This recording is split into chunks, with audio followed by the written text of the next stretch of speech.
அடப்போங்கடா.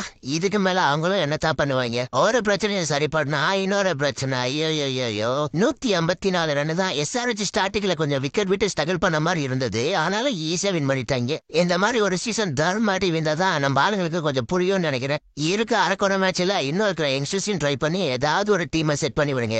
ஆயுஷ் மாத்ரே அந்த குழந்தைக்கு பயங்கர பொட்டன்ஷியல் இருக்கு. ஒருவேளை நான் சொல்ல போறது கொஞ்சம் ஓவரா கூட உங்களுக்கு தெரியல.